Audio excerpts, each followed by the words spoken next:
নমস্কার বন্ধুরা, সবাইকে স্বাগত রাজেশ কিচেনে। আজকে চলে এসেছি একদম ভিন্ন স্বাদের একটা রেসিপি নিয়ে, এবং রেসিপিটা যেমন দেখতে মজাদার তেমন খেতেও কিন্তু ভীষণ সুস্বাদু। এর মধ্যে আপনারা বুঝতে পেরেছেন যে আমরা বেগুনেরই কিছু করতে চলেছি, কিন্তু একদম ধারণার বাইরে আজকে রেসিপিটি।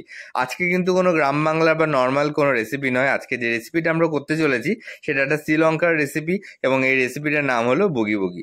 এই শ্রীলঙ্কার এই যে রেসিপিটা, এই রেসিপিটা এতটাই ভালো লাগে, এবং এই রেসিপিটা বেগুন এবং চিকেনের কম্বিনেশন।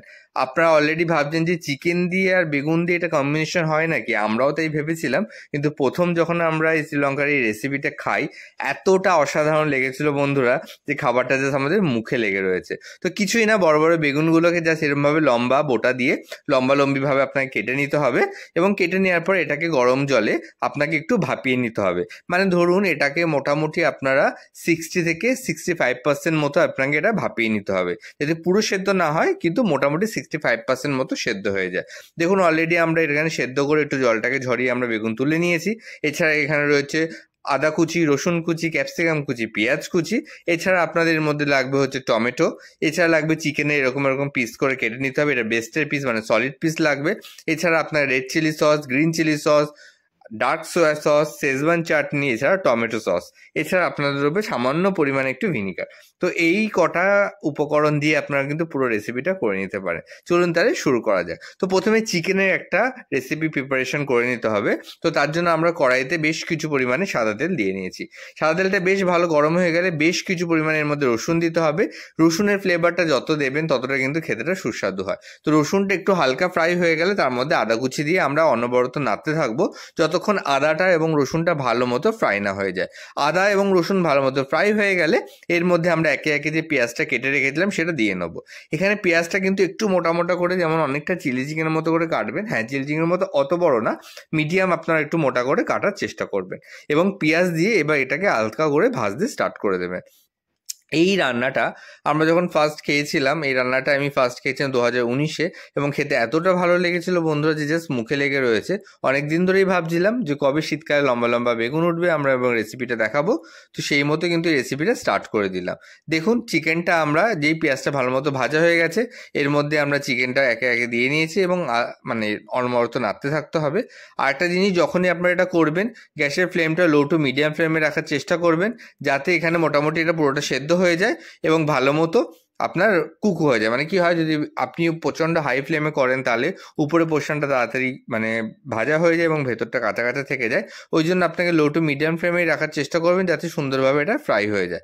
এরপরে আমরা এর মধ্যে একটা টমেটো কুচি করে আমরা এর মধ্যে দিয়ে নিয়েছিলাম, এবং অনবরত নাড়তে থাকবো। বেশ কিছু পরিমাণে নাড়তে থাকলে এবং চিকেনটা মোটামুটি 30% মতো হয়ে গেলে এর মধ্যে আপনাকে কিছু গুঁড়ো মশলা অ্যাড করতে হবে। এর মধ্যে আপনাকে পরিমাণ মতো হলুদ গুঁড়ো নিয়ে নিতে হবে। এর মধ্যে দিতে হবে পরিমাণ মতো নুন। নুন এবং হলুদটাকে ভালো করে মিশিয়ে নেওয়ার পরে এর মধ্যে সামান্য পরিমাণে আপনাকে লঙ্কার গুঁড়ো, কাশ্মীরি লঙ্কার গুঁড়ো এবং গোলমরিচের গুঁড়ো আপনাকে এর মধ্যে অ্যাড করতে হবে, এবং গোলমরিচের গুঁড়ো এটা অ্যাড করে দিয়ে অনবরত এটাকে নাড়তে থাকতে হবে।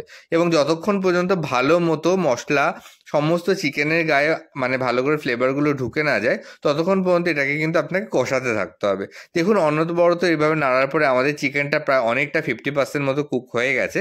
যখনই 50% মতো কুক হয়ে যাবে, অন্যদিকে আপনাকে কিন্তু একটা সসও রেডি করতে হবে। এছাড়া আমরা যখন চিকেনটা করছিলাম তার মধ্যে আমরা আগে থেকে কেটে রাখা কিছু ক্যাপসিকাম কুচি দিয়ে নিয়েছিলাম। ক্যাপসিকামের ফ্লেভারটা এই চিকেনটার মধ্যে গেলে একটা অসাধারণ একটা অন্যরকম ফ্লেভার চলে আসে, এবং খেতে কিন্তু দুর্ধর্ষ লাগে। তো যে কোনো বাইরের রান্না হোক, এটা কিন্তু খুবই ক্যাপসিকামের ব্যবহার করে। তো এই রান্নায়ও আপনার কিন্তু ক্যাপসিকামটা দিলে অনেকটা টেস্ট পরিমাণ বেড়ে যায়। এরপরে একটা পাত্রে আমরা কিছুটা পরিমাণ green chilli sauce, red chilli sauce, Schezwan chutney, soy sauce, tomato sauce দিয়ে ভালো করে আমরা একটা সসের ব্যাটার করে নেবো। এই সসটা ভালো করে মিশিয়ে নিতে হবে একটা চামচের মাধ্যমে। দিয়ে এই সসটাকে কিন্তু ওই যে চিকেনটা আমরা করেছি সেই চিকেনের মধ্যে জাস্ট দিয়ে দিতে হবে। খুব ইজিভাবে, যদি মনে করেন যে সসের পরিমাণটা আপনারা বুঝতে পারছেন না, এইভাবে আমাদের মতো একটা বাটিতে বা কাচের কোনো বোলের, ছোট বোলের মধ্যে এক এক চামচ করে সমস্ত কিছু নিয়ে আপনারা দিয়ে দেবেন, তাহলে দেখবেন সসের পরিমাণটা একদম ব্যালেন্স থাকবে। এইভাবে চিকেনটার পরে দিয়ে দেখুন আমরা ভালো করে চিকেনটাকে নাড়ছি, এবং অনবরত চিকেনটার সাথে আপনাকে কষাতে থাকতে হবে।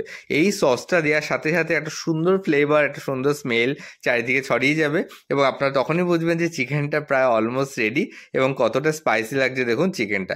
এই চিকেনটা দিয়ে আপনারা অনেক রকম ডিশ করতে পারেন। এই চিকেনটা দিয়ে আপনারা চাইলে বিভিন্ন ধরনের ব্রেডের উপরে বা বিভিন্ন ধরনের রোলের বা চিকেন রোল বিভিন্ন ধরনের আইটেম করতে পারেন। সেই রেসিপিগুলো অবশ্যই একে একে আমাদের পেজে আমরা দেখাবো, অবশ্যই আমাদের পেজে লক্ষ্য রাখুন। দেখুন আমাদের চিকেনটা অলমোস্ট রেডি, এবার এটাকে নামিয়ে নেওয়ার পালা। এটাকে নামিয়ে নিতে হবে এবং নেক্সট যে পর্শনটা সেটা আপনাকে একে একে দেখিয়ে দেবো যে এরপরে নেক্সট কী পার্টে আপনাকে এই পুরো রেসিপিটা করতে হবে। দেখুন চিকেনটা যেমন বলেছিলাম আমরা নামিয়ে নিয়েছি, এরপরে আপনাকে সোজা পরবর্তী রেসিপিতে চলে যেতে হবে। একে একে যদি এইভাবে আপনারা স্টেপ বাই স্টেপ ফলো করেন তাহলে কিন্তু আপনারা সুন্দরভাবে এই যে চিকেন বুগি বুগি যে রেসিপিটি এটা আপনারা করতে পারবেন এবং খেতে কিন্তু ততটাই সুস্বাদু হবে যতটা কিন্তু আমরা প্রথমবার খেয়েছিলাম। এটা শ্রীলঙ্কার খুবই জনপ্রিয় একটি রান্না এবং মাঝে মধ্যে ওখানকার যে কোনো অকেশানে বা যে কোনো উৎসবে এই রান্নাটা বেসিক্যালি হয়ে থাকে। তাই জন্য ভাবলাম যে এই রান্নাটা আপনাদের সাথে একবার শেয়ার করে দিই। তো ফার্স্ট টাইম এরকম কোনো ইন্টারন্যাশনাল ডিশ আমরা এখানে শেয়ার করছি, তো অবশ্যই আপনারা কমেন্ট করে জানাবেন যে এই রেসিপিটা আপনাদের কেমন লাগলো। তো চলুন তাহলে রেসিপিটি পরবর্তী পোর্শনে চলে যাওয়া যায়। বেগুনগুলো যখন আমরা সেদ্ধ করেছিলাম আমি বলেছিলাম 65% মতো এটাকে সেদ্ধ করতে হবে। কেন এটাকে 100% সেদ্ধ করতে হবে না এবার বলি।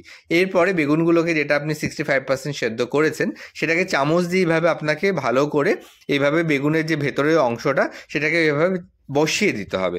এবং বসানো কেন হবে, কারণ এই উপরে পোর্শনটা আপনাকে যে চিকেনটা রেডি করেছেন সেটা এইভাবে পুরের মতো করে ভরে দিতে হবে। তাহলে বুঝতে পারছেন তো কেন এটাকে 65% বলেছি, বিকজ এটা আবার তেলে ফ্রাই হবে। তাহলে অলরেডি বুঝতে পারছেন এটা কতটা স্পাইসি এবং কতটা দারুণ একটা রেসিপি হতে চলেছে।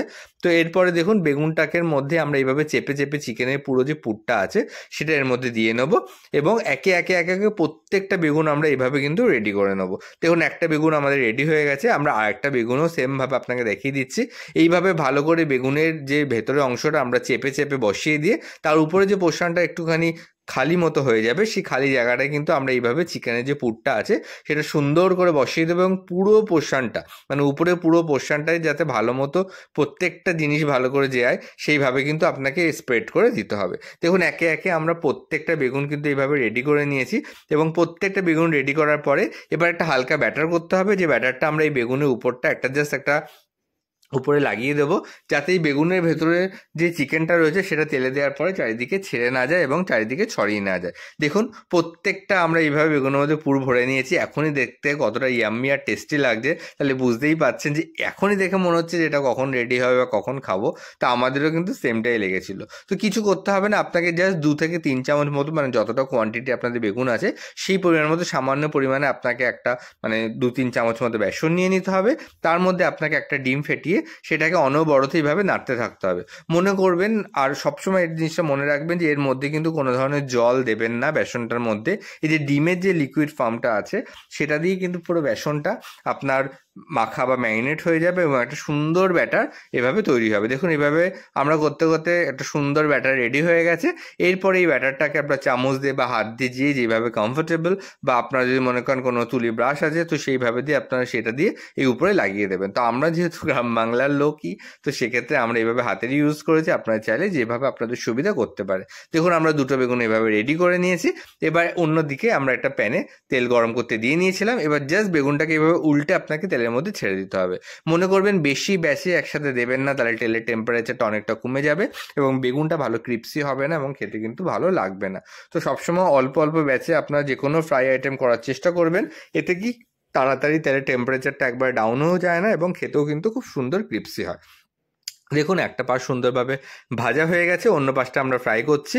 এইভাবে আমরা ফ্রাই করলেই কিন্তু জাস্ট এটা রেডি। এটা আপনারা যে কোনোভাবে খেতে পারেন। এটা যদি মনে করেন আপনারা ভাত বা কোনো সবজির সাথে খাবেন খেতে পারেন, যদি স্ন্যাক্স হিসাবে চা বা কফির সাথে খেতে চান বা কোনো বাড়িতে গেস্ট আসলে নর্মালভাবে দিতে চান সেগুলোও দিতে পারেন। তো আজকে এই রেসিপিটা আপনাদের কেমন লাগলো অবশ্যই কমেন্ট করবেন। এটা হাইলি রেকমেন্ডেড বাড়িতে ট্রাই করার জন্য।